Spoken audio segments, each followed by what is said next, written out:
नमस्कार, आप सबका स्वागत है। तो हम जैसे कि आपको पता है कि raiders in Kashmir by retired major general Akbar Khan की किताब पढ़ रहे हैं। इनके हमने प्रीवियस 10 चैप्टर्स जो 10 पार्ट्स मैंने पढ़े, उसमें इन्होंने पूरी डिटेल में बताया कि किस तरह से Pakistani establishment, Pakistan as a nation, किस तरह से उन्होंने अपने लोगों को बिट्रे किया, आपस की इनकी पॉलिटिक्स, पावर पॉलिटिक्स।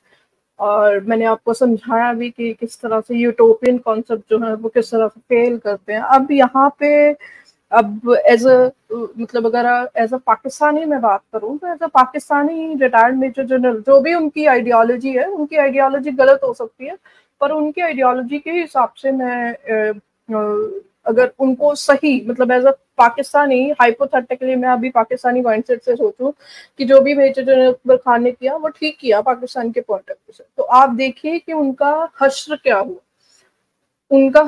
हुआ। उन्होंने जो भी ये पूरी कॉन्स्पिरेसी की थी, जो भी उन्होंने अपनी सोसाइटी को जो है वो मिसगाइड किया या इनफिल्ट्रेट किया जम्मू कश्मीर के अंदर इंडियन काउंटर पार्ट के साथ उनके जो भी हुआ, कबाइलियों को उन्होंने किस तरह से इकट्ठा किया, वो वहां पे स्ट्रगल करते रहे और अंत में उनको क्या मिला पाकिस्तानी इस्टेब्लिशमेंट से या पाकिस्तानी यूटोपियन कॉन्सेप्ट से या आइडिया ऑफ पाकिस्तान, जिसके लिए वो इतना ज्यादा उन्होंने ये सफर किया।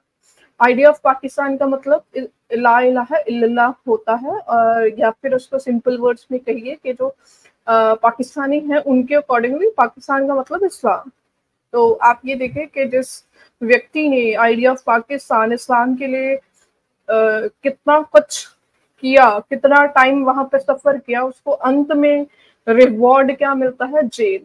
और ये कोई एक मेजर जनरल अकबर खान के साथ नहीं हुआ है, ये आप पूरी दुनिया में जितने इस्लामिक नेशंस हैं उनकी हिस्ट्री उठा के पढ़िए, इवन मुगल्स को उठा के पढ़िए, वहां पे भी किस तरह से एक भाई ने दूसरे भाई को काटा, किस तरह से एक भाई ने दूसरे भाई को मारा।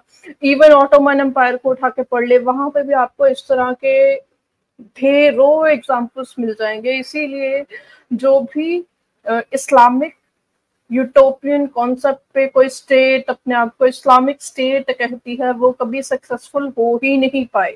इवन आज भी अगर आप देख लें, वो जितनी भी नेशंस हो इस्लामिक नेशन अपने आप को बोलते हैं, अब सक्सेसफुल होने का मैं मतलब कह रही हूँ कि आज के लेवल में इकोनॉमिकली, एजुकेशनल लेवल पे और बहुत सारे लेवल पे वो कभी सक्सेसफुल हो ही नहीं पाए। क्यों? क्योंकि वो कॉन्सेप्ट अपने आप में ही फ्लॉड है। तो ये जो चैप्टर है, ये आप ये मत समझिए कि ये केवल एक पाकिस्तान का ऐसा रिटायर्ड मेजर जनरल जिसने के पूरा प्लान किया था कश्मीर के अंदर इन्वेड कर, जिसकी वजह से उनके पास आज पीओके है, उसके साथ ये नहीं ये हुआ है, ऐसा मत सोचे। इसको इस तरह से समझिए कि ये पूरी इस्लामिक वर्ल्ड में ये हिस्ट्री में भी होता आया है और आज भी हो रहा है। तो इसको हम पढ़ते हैं। तो जो जेल ये चैप्टर का नाम है और ये आखिरी पार्ट है। आज की बुक कंप्लीट कर दूंगी मैं, बीच में जो चैप्टर्स जरूरी नहीं है वो मैंने नहीं वो स्किप कर दिए, जो जिसके बारे में हमें ऑलरेडी पता है कि सीज फायर होने के बाद क्या हुआ था। In the deserted suburb of what looking like a dead town, distant and asleep, one cold night in March 1951 at 11 p.m., the massive doors of a jail groaned, creaked, and opened slowly to swallow in a motor convoy that was bringing me, यानी कि अपनी बात कर रहे हैं कि मुझे वो मोटरवे लेके जा रही थी।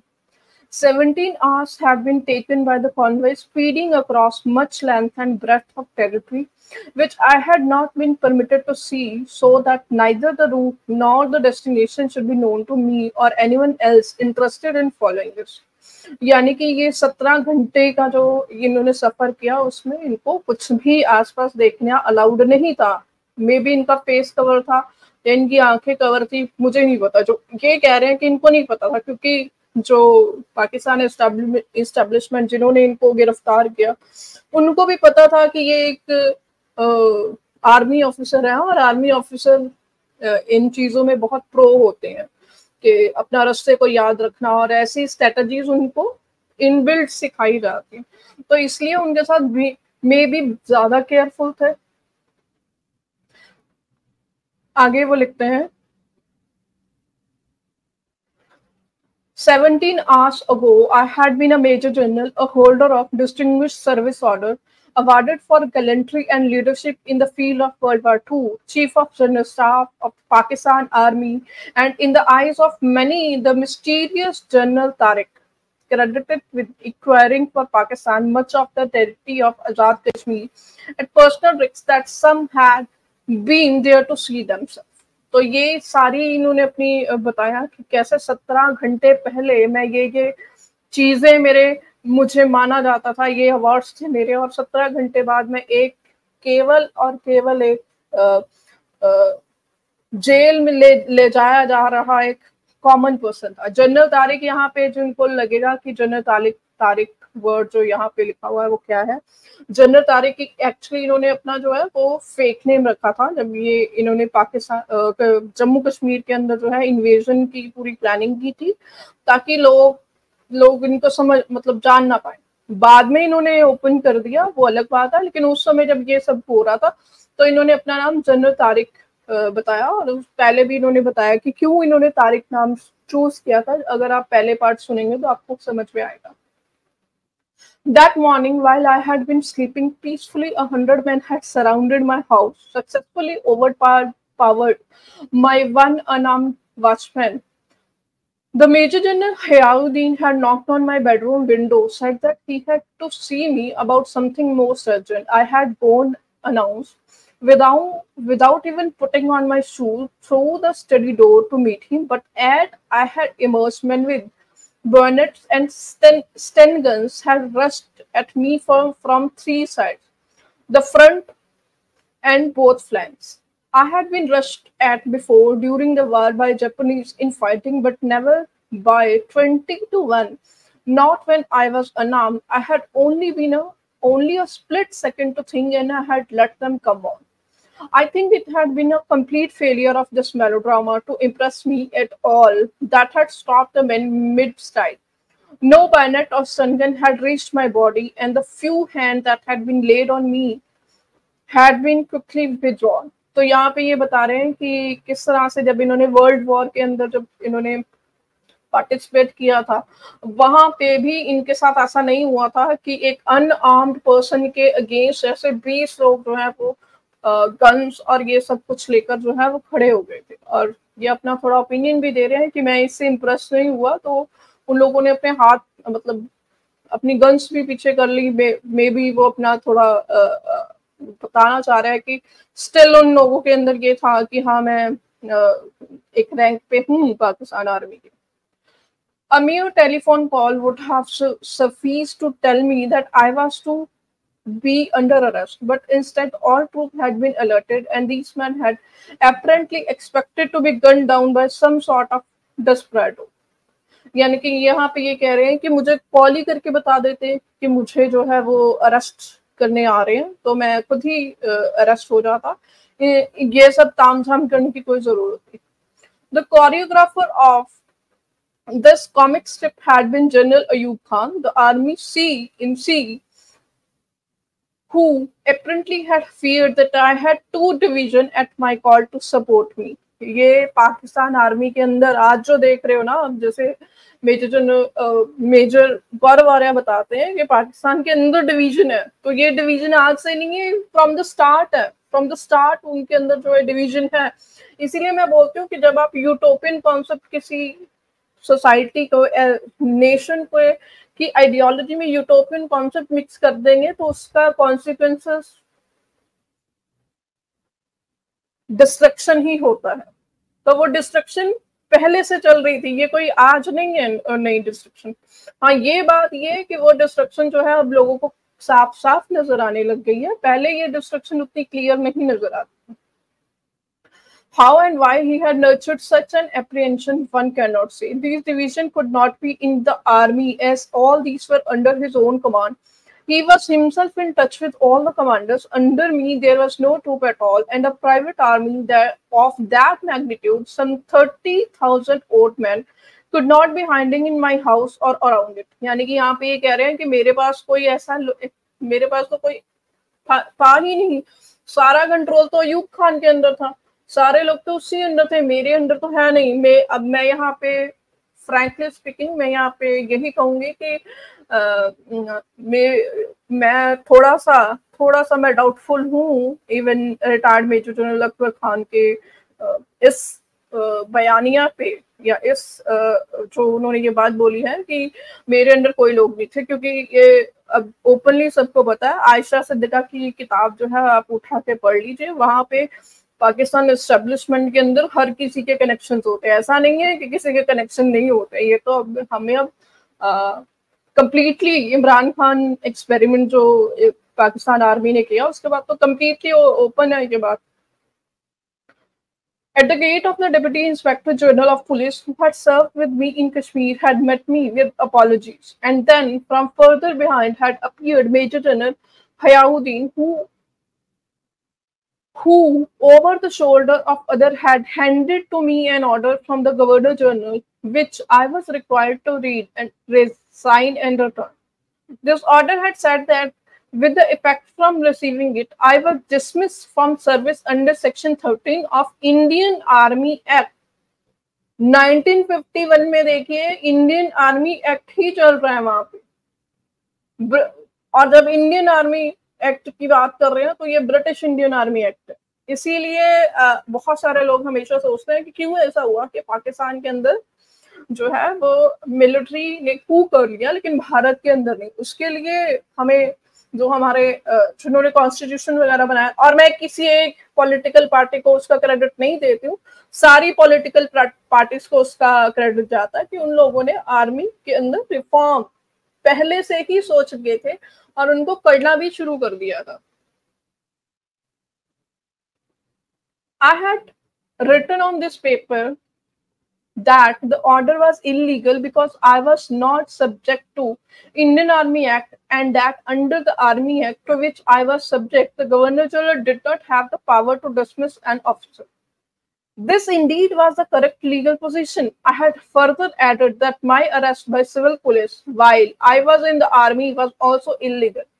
With this remark, I had returned the paper to him, and then our long journey for the unknown destination had begun. यानी कि यहाँ पे ये कह रहे हैं कि इन्होंने लीगल पॉइंट ऑफ, जैसे मैंने पहले आपको बताया कि वहां पर ब्रिटिश इंडियन आर्मी एक्ट जो है उसको यूज कर रहे थे, लेकिन यहाँ पे इन्होंने क्लियर कर दिया कि गवर्नर जनरल जो है वो एक आर्मी ऑफिसर को कि उसके पास पावर नहीं है कि वो एक ऑफिसर को डिसमिस करे। और दूसरी बात इन्होंने यहाँ पे बताई है कि इवन जो पुलिस ऑफिसर मुझे गिरफ्तार करने आया वो भी इलीगल है क्योंकि वो पाकिस्तान आर्मी में है, तो वो उनका वो सिस्टम होगा पाकिस्तान का। पर मैं उनका ओपिनियन आपके सामने रख रही हूँ कि अकॉर्डिंग टू दैट जो मेजर जनरल अकबर खान का जो गिरफ्तारी हुई वो इलीगल थी। है पाकिस्तान के अंदर लीगल इलीगल क्या होता है क्या नहीं होता उसके बारे में तो खुद पाकिस्तानी भी नहीं जानते। The date of the arrest had been timed to coincide with the eve of the first general election in the Punjab, which were to take place by the following day on 10th March. A day later, nothing would have been gained. A week earlier, much of the impact would have got lost. यानी कि यहाँ पे भी आपको even previous जो पाकिस्तान के अंदर हो रहा है उसकी एक झलक मिलती है कि इलेक्शन होने से पहले ये पॉलिटिशियन और आर्मी और बिजनेसमैन में किस तरह का नेक्सस है वो हमें साफ साफ दिखता है कि देखिए किस तरह से इलेक्शन से एक दिन पहले एक आर्मी ऑफिसर को गिरफ्तार कर लिया जाता कि कहीं वो अपना इन्फ्लुएंस लोगों पे ना डाल दे, या पता नहीं वहां पे इलेक्शन रिग होते हैं कि वो जो रिगिंग हो रही है उसमें अपने साइड का जो पॉलिटिशियन है उसको ना ज्यादा वोट डलवा दे, जिसके कारण कि उस व्यक्ति को अयूब खान के अलावा मतलब मेजर जनरल अकबर खान को कंसीडर ना कर ले पॉलिटिशियन। तो समझ में आ रहा है। तो ये जो कू जो इलेक्शन है ना उसका और पाकिस्तान आर्मी का कितना क्लोज कनेक्शन है ये आपको समझ में आता है।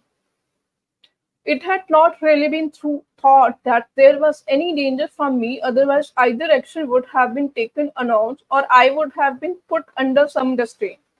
But such had not been the case. The Prime Minister, already in possession of all the information, had proceeded on this electioneering to, and it was Sargodha railway station, that he had, after a calculated consideration, issued instruction to the police chief and the army commander in chief. This was well before the first of March, and nothing had followed till the 9th. यानी कि आप ये देखिए कि even prime minister उस समय था 1951 में, सर्च कर लीजिएगा कौन प्राइम मिनिस्टर, उन्होंने अयूब खान के साथ मिलकर, क्योंकि उस प्राइम मिनिस्टर को लग रहा होगा कि मतलब मेरी जो गद्दी है या इवन पंजाब में जो इलेक्शन हो रहे हैं उससे इम्पैक्ट पड़ता होगा लोकसभा पे, राज्यसभा पे, जो भी उनका लोअर उनकी जो सभा है और अपर हाउस है उसमें कोई इम्पैक्ट पड़ता होगा, तो मे बी उन्होंने इसलिए जो है इनको साइड कर दिया। तो आप देखिए कि प्राइम मिनिस्टर भी उसमें इन्वॉल्व था और commander in chief Ayub Khan भी उसमें इन्वॉल्व था, दोनों इन्वॉल्व थे। तो ये आज जो कि कहा जाता है कि जो पॉलिटिशियन है वो तो सही है, लेकिन सारी गलती जो है वो पाकिस्तान आर्मी की है। तो मैं बहुत बार बोल चुकी हूँ कि ये जो पाकिस्तान आर्मी को जो है वो अटैक किया जाता है और पॉलिटिशियन को फ्री हैंड दे दिया जाता है, ऐसा नहीं है। जो पॉलिटिशियन है उनकी भी शुगर मिल्स के अंदर कितनी क्या क्या जो है वो इंटरेस्ट है, वो भी अलग बात है, ठीक है। तो वहां पे मैंने एक बुक पहले भी सजेस्ट की थी, दोबारा फिर से सजेस्ट कर देती हूँ। आयशा सिद्दीका की बुक है पाकिस्तान आर्मी, उसको सर्च कर लीजिएगा। मेरी वीडियो पार्ट में आपको उसका प्रीव्यू मिल जाएगा बुक का, ताकि आपको समझ आ सके कि वहां पे चलता क्या है। At my house, there had been a meeting on 23rd February 1951, which had decided after a 7-hour session that nothing was to be done by us. To my thinking, that decision had finished the matter.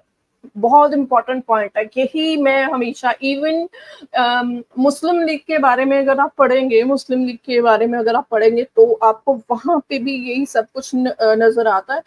एक व्यक्ति दूसरे के खिलाफ साजिश कर रहा था, दूसरा तीसरे के खिलाफ साजिश कर रहा था। वही पाकिस्तान के अंदर ये जो है एक प्रेसिडेंट सेट हो गया और आज तक वही चल रहा है कि आप ये देखिए कि इवन 23 फरवरी को मेजर जनरल अकबर खान ये एडमिट कर रहे हैं कि उनके घर पे मीटिंग हुई थी और उसमें डिसाइड हुआ था कि हाँ हम लोग कुछ नहीं करेंगे, लेकिन अयूब खान को क्योंकि डर था कि मेजर जनरल अकबर खान जो है वो उनको कंसिडर ना कर लिया जाए, वो ऊपर ना चले जाए मुझसे, इसलिए उनको गिरफ्तार कर लिया गया। पॉलिटिशियन और पाकिस्तान आर्मी दोनों ने मिलकर, अब पॉलिटिशियन के पास उतनी पावर तो है नहीं, तो ऑब्वियसली पाकिस्तान आर्मी के इन्फ्लुएंस में जो उस समय प्राइम मिनिस्टर थे उन्होंने ये जो गिरफ्तारी है वो करवा दी।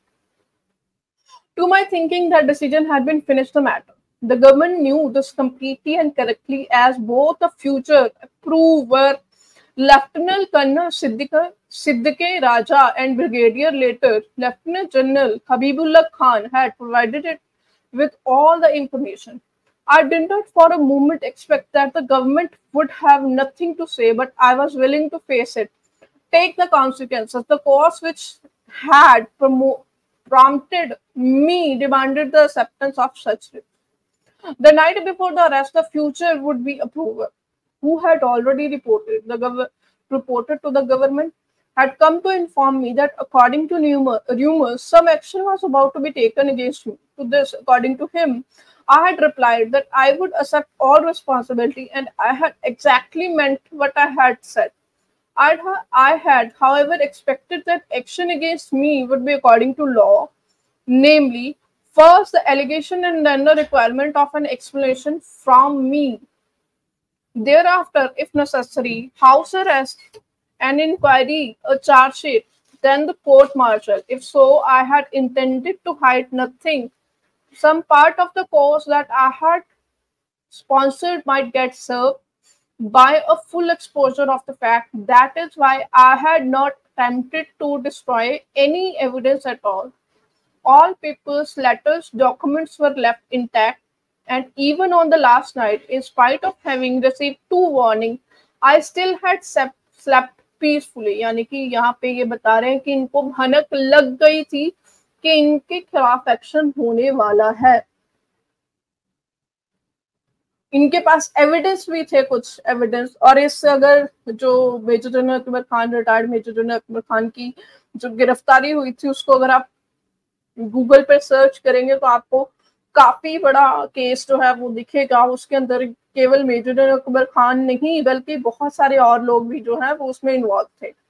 और अब मैं यहाँ पे बैठ के कोई डिसीजन नहीं दे रही हूँ, मैं मेजर जनरल अकबर खान की साइड भी रख रही हूँ। अगर आपको जो पाकिस्तान एस्टेब्लिशमेंट है उनकी साइड अगर आपको पढ़नी है तो गूगल सर्च कर लीजिएगा मेजर जनरल अकबर खान का जो केस है उसके बारे में, आपको वो भी पता चल जाएगा। दोनों चीजों को पढ़ के, अब पाकिस्तान के अंदर मतलब ट्रांसपेरेंसी तो है नहीं, तो कुछ अभी तक उसका कंफर्मेशन कुछ भी नहीं आया कि ये क्या हुआ था, ये क्या नहीं हुआ था। तो ये एक है वहां का केस, काफी बड़ा हुआ था ये। What I did not know was that the action against me was not going to be according to any law at all। यानी कि इनको लगा था कि लॉ को यूज करके मुझे गिरफ्तार किया जाएगा, लेकिन वो ऐसा हुआ नहीं।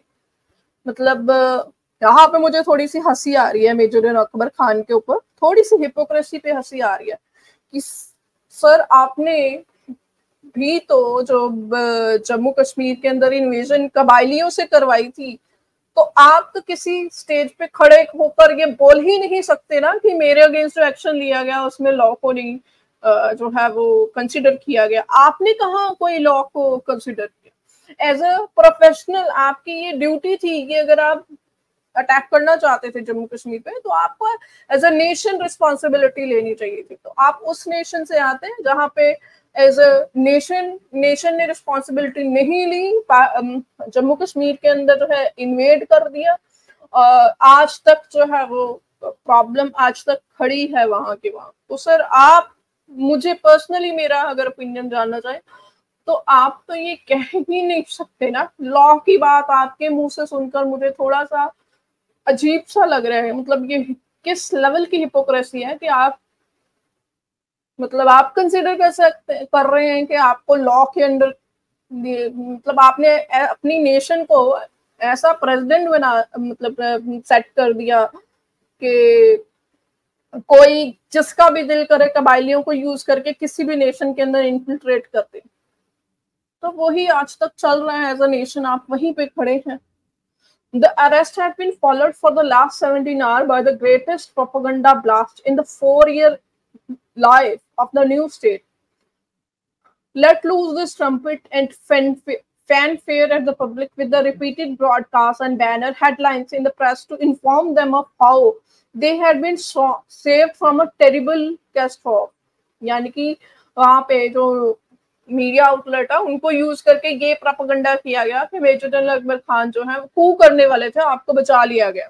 ऐसा कुछ मतलब जो मुझे समझ में आ रहा है, तो ये प्रोपेगेंडा रन किया गया। तो सर सॉरी टू से, लेकिन आपने ये जो किताब लिखी है, मैं अगेन फिर से मैं अपने आप को रोक नहीं पाऊंगी। Sorry to say sir major general Akbar Khan, आप इस दुनिया में नहीं है।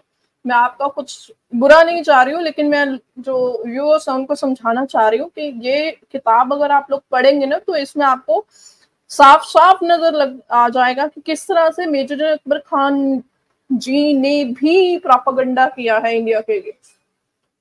लेकिन जब आप क्योंकि मेजर जनरल अकबर खान जो है इंडिया के खिलाफ प्रोपेगेंडा कर रहे थे तो वो ठीक था, लेकिन जैसे ही उनके अपने नेशन ने उनके खिलाफ या उनकी अपनी आर्मी ने उनके खिलाफ प्रोपेगेंडा किया तो वो गलत है।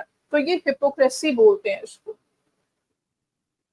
तो आपके जो, मैं आपको as a Pakistani army officer नहीं क्रिटिसाइज कर रही हूँ, मैं एज एन इंडिविजुअल क्रिटिसाइज कर रही हूँ कि आपके अंदर कुछ मॉरल स्टैंड होने चाहिए हर इंसान के अंदर। That by the timely unearthing of conspiracy to overthrow the government by force and by immediate action against the plotter, the Prime Minister Liaquat Ali Khan had been saved from murder. Dictatorship had been nipped in the bud, and the greatest of all, Pakistan had been saved from a bloody civil war and disintegration. तो sir ये आपने, मैं फिर से बोलूंगी कि major Akbar Khan ने ये सेम चीज सर आपने यूज की थी इन जम्मू कश्मीर, और इसी बुक में आप उसको एड्रेस कर चुके हैं कि कैसे आपने सरदार इब्राहिम को यूज किया था कश्मीर के अंदर जो है वो ऐसा प्रोजेक्ट करने के लिए कि जो लोग हैं उन्होंने बगावत कर दिए, कबायलियों को घुसाकर जम्मू कश्मीर में आपने ऐसा प्रोजेक्ट करने की कोशिश की थी। तो जो बोया जाता है वही काटा जाता है। तो ये पहला जो आपने, पाकिस्तान हमेशा लोग कहते हैं कि पाकिस्तान ऐसा क्यों है, क्योंकि उस नेशन के बनते ही पहला जो इन्होंने काम किया, पहले 2-3 काम जो किए उसमें इन्होंने यही किया नेशन बनते ही। तो उसका जो आज खामियाजा है वो एज अ नेशन ये लोग भुगत रहे हैं। I was described as driver solely by personal ambition without any cause whatsoever. To have threatened the law and constitution of country, the people were once again promised that a solution of the Kashmir problem lay just round the but a matter of few weeks more. The same news bulletin also announced a rise in the pay of armed forces. Thanks. Giving prayer were organized for the miraculous deliverance, and with 8 charges, most of them carrying the death penalty.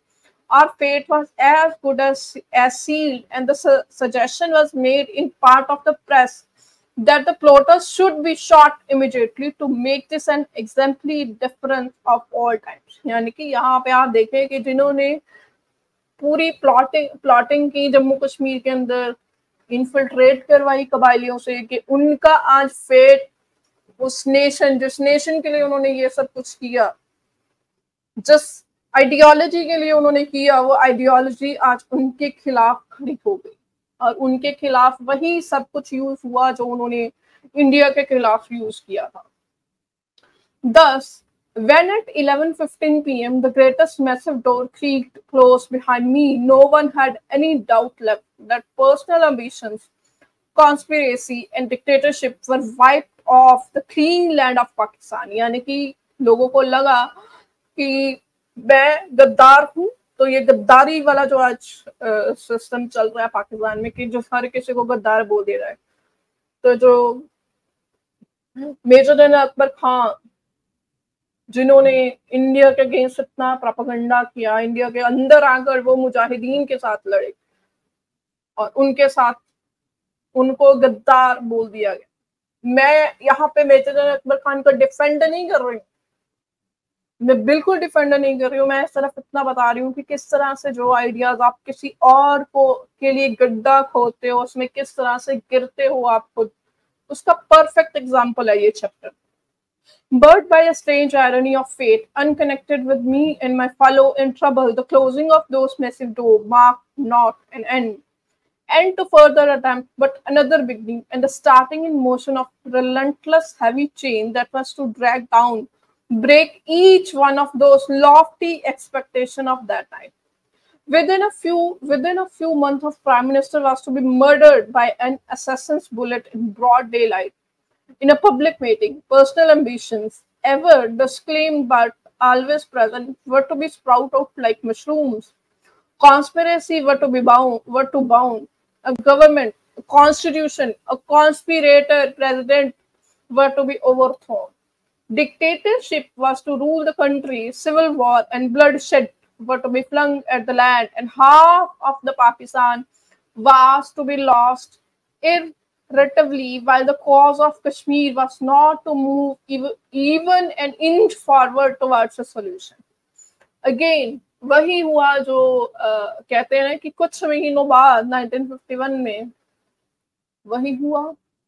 Liaquat Ali Khan जिन्होंने major general Akbar Khan के खिलाफ जो साजिश थी उसमें मिले। अब मैं यहाँ पे मेजर जनरल अकबर खान को डिफेंड नहीं कर रही हूँ, मैं आपको सिर्फ ये बता रही हूँ कि यूटोपियन कॉन्सेप्ट में अथॉरिटेरियन जो कॉन्सेप्ट होता है उसमें किस तरह से एक जो पर्सन है वो दूसरे के खिलाफ साजिश करता है, दूसरे के खिलाफ तीसरा पर्सन जो है साजिश करता है।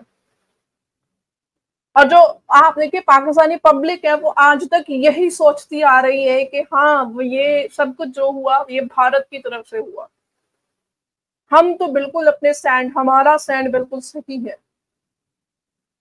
दो लियाकत अली खान जिन्होंने मेजर जनरल अकबर खान के खिलाफ साजिश की, उनके खिलाफ भी साजिश हो गई, उनको मार दिया गया, और जिसके बारे में आज तक नहीं पता कि उनको किसने मारा है किसने नहीं मारा. But all this lay in the womb of future. Then that night I walked onward under escort to my cell, where I was locked up and left alone. For 3 months, I and the other remained virtually in solitary confinement in different places. We were allowed no newspaper, no letters, no interview with relations, no consultation with lawyer, not even a charge sheet. My proposal before the last meeting in my house on 23rd February had intended that action in Kashmir would need to proceed by coming into existence of government in Pakistan that would back us. The proposed declaration for the Governor General, written in my hand, still exists in the record of the Pindi conspiracy case. Please जाइए पिंडी conspiracy case को search कीजिए, आपको पता चल जाएगा कि किस तरह से वहां पे कॉन्स्पिरेसी एक दूसरे के खिलाफ होती आई है. ये जो उन लोगों के पाकिस्तानी पब्लिक के दिमाग में डाला हुआ ना कि यहूद और हनूद की कॉन्स्पिरेसी है, यहूद और हनूद की साजिश है, ये एक्चुअली उन लोगों की अपनी साजिश है जो एक ने दूसरे के खिलाफ की, दूसरे ने तीसरे के खिलाफ की, तीसरे ने चौथे के खिलाफ की और चौथे ने पहले के खिलाफ. Among the main features of this declaration were dismissal of old government, formation of civil caretaker government, date for general election on adult franchise, a constituent assembly for framing a constitution, impartially in election to be ensured by using the neutral machinery of the army, and an advisory military council consisting of all journals. But as stated before, we had not agreed to proceeding with this. The prosecution, however, made out the case that we had agreed to go ahead because without such agreement, a conspiracy could not come into existence. Out of all this, 8 charges were prepared, each carrying the death penalty. यानी कि 8 cases इनके खिलाफ लगे थे, और उसका क्या result निकला उसके बारे में आप मतलब कुछ नहीं निकला उसके बारे में. जब आप सर्च करेंगे पिंडी कॉन्स्पिरेसी केस तो आपको कुछ नहीं मिलेगा. Then followed a secret trial inside Hyderabad jail. During the trial, 285 witnesses were examined for the prosecution. The defense had no witnesses. The prosecution proceeded under the Rawalpindi Conspiracy Special Act. यानी कि इनको देने के लिए, इनको सजा देने के लिए स्पेशल एक्ट बना दिया, Rawalpindi conspiracy special act. Creation of a twisted mind, an act which one of the judges of the tribunal was pleased to call in court as the most inhuman law he had ever seen. This act deprived us of the right of appeal. In further made provision of Indian Army Act applicable to me with the retrospective effect through a retrospective application of laws was in violation of the United Nations Charter of Human Rights, which had been accepted by us. तो United nation charter of human rights तब कहाँ थे जब आप लोगों ने जो मतलब आप लोगों की बात जब मैं कर रही हूँ, पाकिस्तान आर्मी, पाकिस्तान एस्टेब्लिशमेंट की बात कर रही हूँ, कि जब आप लोगों ने कबायलियों को घुसा दिया था जम्मू कश्मीर में, जिसका कॉन्सिक्वेंसेस आज भी उस सोसाइटी पे है. This act twisted the fundamental of evidence law also by making police statements and diaries admissible in evidence. The FIR, First Information Report, was thus admitted without proceeding the man concerned for cross-examination. The result that this led to is probably unique in the history of law and trial. The FIR, consisting of several pages composed in excellent English with literary style and reference to Latin American antiquity, clearly betrayed the hand of an educated and well-informed foreigner. This was alleged to have been the first-hand original report of Pakistani sub-inspector of police, whose undeveloped handwriting, innumerable elementary spelling error, erasures showed his failure even to copy correctly what someone else had written. When my defense counsel, Mr. Sohrawardi, later Prime Minister of Pakistan, pointed this out to the court, it increased the matter. At first, Mr. A.K. Brohi, the prosecution counsel, promised month after month that the man would be brought to give evidence, but toward the end, he stated in court that the man had absconded and could not be traced anywhere. This was completely contradicted a few days later when another prosecution witness, Colonel Sultan, who probably unknown to Mr. Brohi, the Sultan was a brother of sub-inspector, deposed that the sub-inspector was still very much in service, present in Pindi and available. Even so, he was never brought to court because he could never have been the author of that masterpiece. यानी कि किसी और से लिखवाई गई report को sub inspector की report बताकर कोर्ट में जमा कर दिया, और वो सब इंस्पेक्टर जिसने वो लिखा सब कुछ वो आया ही नहीं कभी। ये सिर्फ पाकिस्तान में ही हो सकता है, ये सिर्फ पाकिस्तान में ही हो सकता है कि जिसने रिपोर्ट लिखी है उसको बुलाया कोर्ट ने और वो आया ही नहीं। While two approvers gave evidence after the grant of pardon by magistrate in normal fashion, the act had so diabolically provided that 45 others gave evidence with impunity, admitting that they were members of conspiracy. The tribunal was barred from trying them in spite of their self-incriminating statement. The trial took 18 months. The sentence awarded ranged from 14 years transportation down to 4 years rigorous imprisonment. The proceeding of trial ran into nearly 3,000 pages, and the judgment was another 1,000 pages or more. We were not allowed to take copies or notes, nor were we allowed to know whether there was truth in statement that one of the judges had written in dissenting judgment. The whole of the record still remained unreleased. यानी कि ये मतलब ये सबसे अजीब nation है। हुमदूर commission report भी इन्होंने ओपन नहीं की। लियाकत अली खान को किसने मारा वो आज तक ओपन नहीं हुआ। ये जो पिंडी कॉन्स्पिरेसी केस या रावलपिंडी कॉन्स्पिरेसी केस की जो भी प्रोसीडिंग हुई वो आज तक, जब तक सर ने ये किताब लिखी तब तक ओपन नहीं हुई। मैं ट्राई करूंगी ढूंढने की, पर मुझे नहीं लगता कि ओपन हुई होगी। हाँ, कई बार वो लीक जरूर हो जाती हैं तो शायद कहीं मिल जाए कुछ पेजेस, लेकिन आई डोंट थिंक ये ओपन होगी। At the end of May 1954, the Governor General, Mr. Ghulam Muhammad, dismissed the cabinet and dissolved the assembly. With regard to dismissed assembly, the Sindh Chief Court declared the dissolution invalid. From this difficulty, the Governor General was partially saved by federal court, but in the process, all this question had arisen with regard to validity of some of the law previously passed. It thus came about that in April 1955, the Lahore High Court released us on habeas corpus petition. The government arrested us within a few hours, but again 3 weeks later, the bench under Justice M.R. Kiani ordered our release on bail. The case, however, was not yet finished.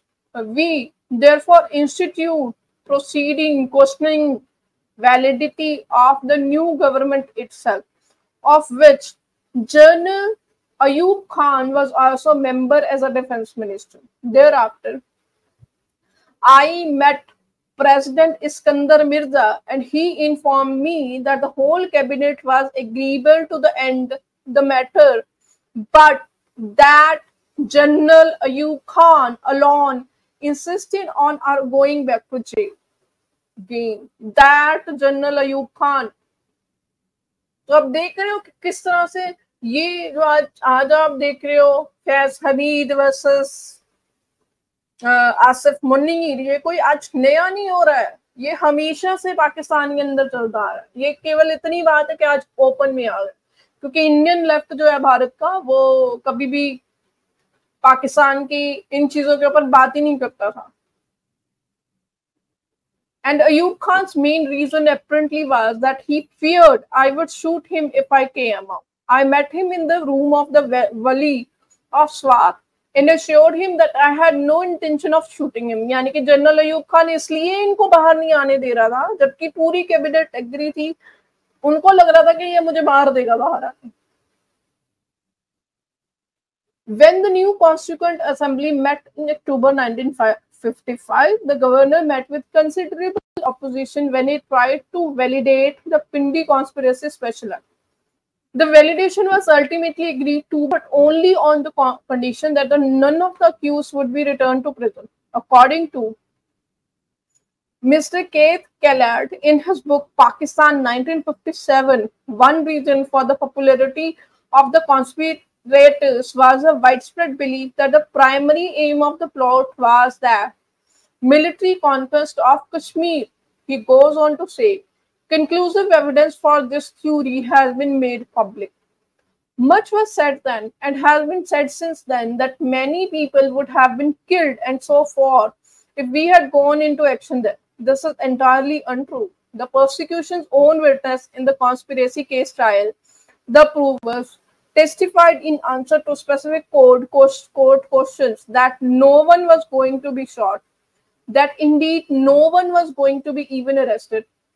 To the amazement of the tribunal president, Justice Sir Abdul Rahman, the replies he had got were that I had ordered that guns were to be kept unloaded and that no one was worthy of being arrested. It was after this that the court had dropped the murder charges against us.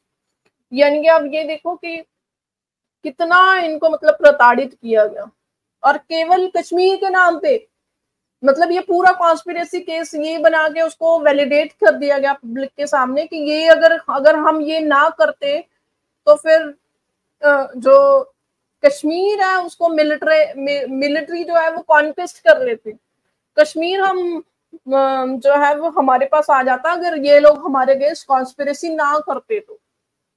और यहाँ पे इन्होंने book का reference भी दिया है, 1957 year की book है, बुक का नाम पाकिस्तान है। कोशिश करूंगी अगर मुझे ये बुक मिली और इसमें से कुछ चीजें जो मुझे लगी कि हमें मुझे अपने चैनल पे पढ़नी चाहिए तो मैं डेफिनेटली उसको पढ़ूंगी।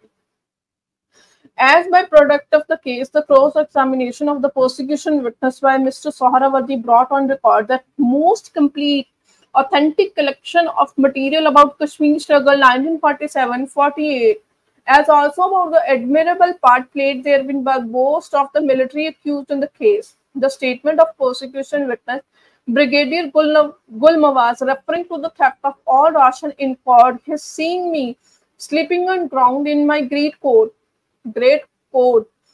offering him the last cup of tea, had brought tears to the eye of everyone present in the court, and there had been a most embarrassing lull in the proceeding.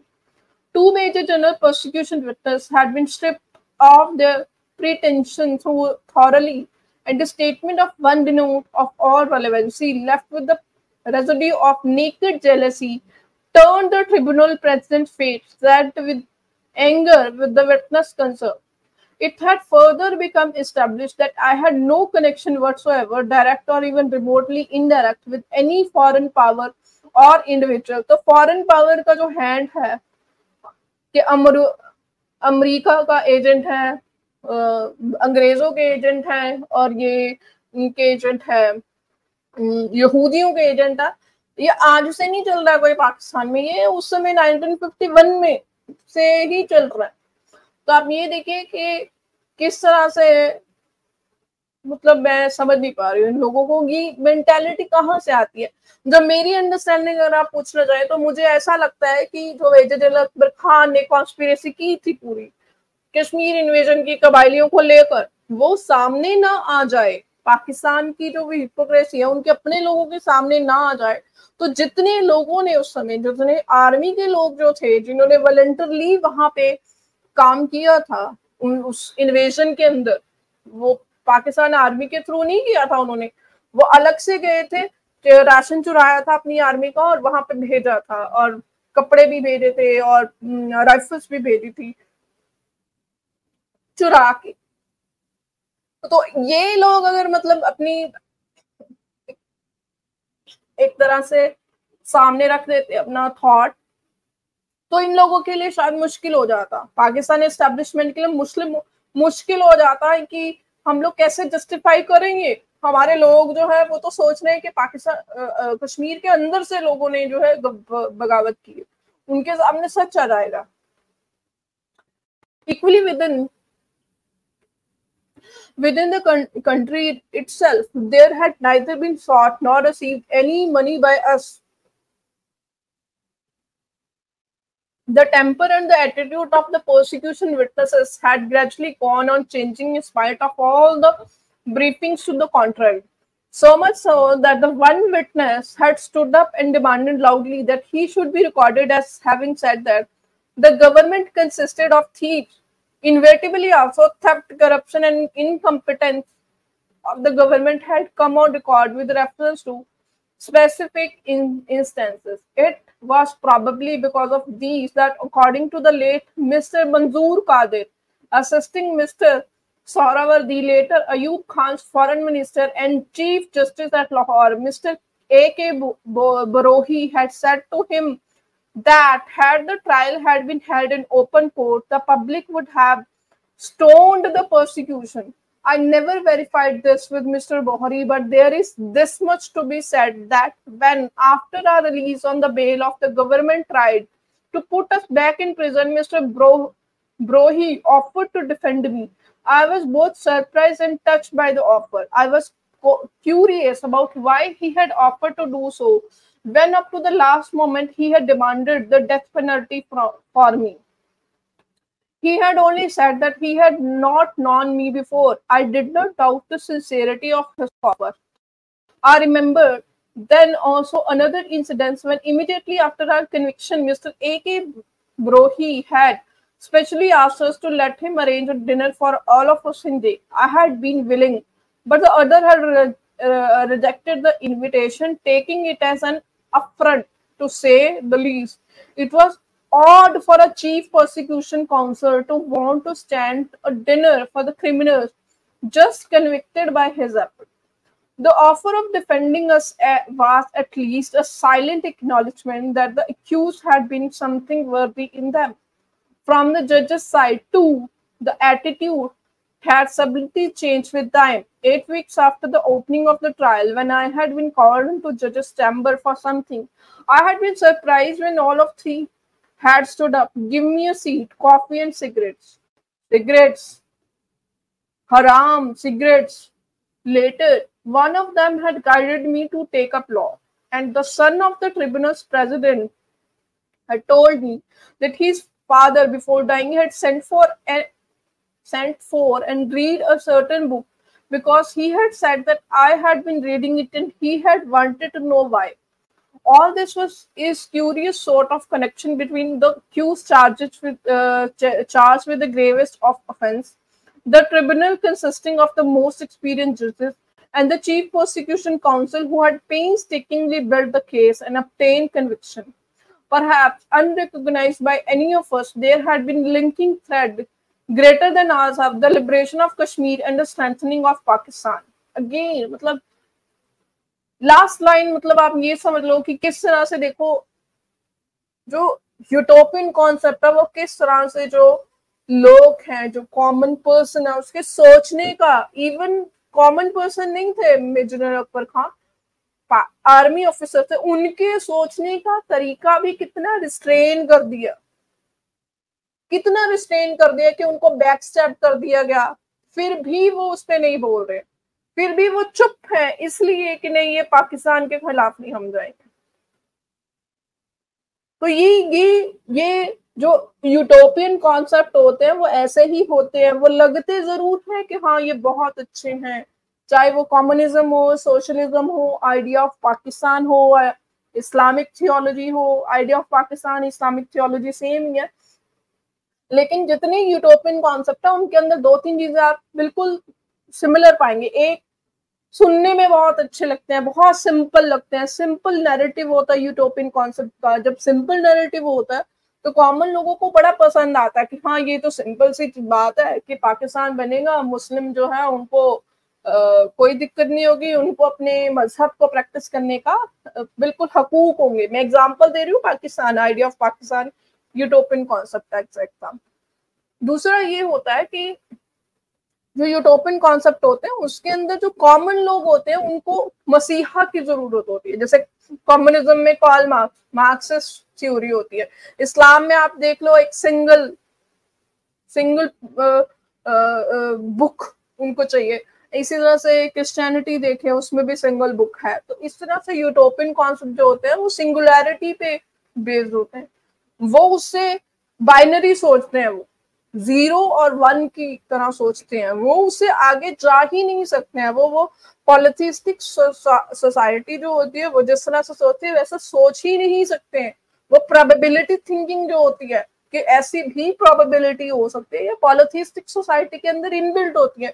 लेकिन जो utopian concept में believe करने वाले लोग होते हैं उनके अंदर इनबिल्ट नहीं होती है, वो प्रोबेबिलिटी में जाना उनके लिए बहुत टफ होता है। इसी तरह एक और चीज की जो स्टॉकहोम सिंड्रोम जो है वो जो यूटोपियन कॉन्सेप्ट में बिलीव करने वाले लोग होते हैं उनके अंदर बहुत होता है। जैसे इवन सोशलिज्म को, जैसे भारत में कुछ लोग हैं वो सोशलिज्म को बहुत ग्लोरीफाई करते हैं।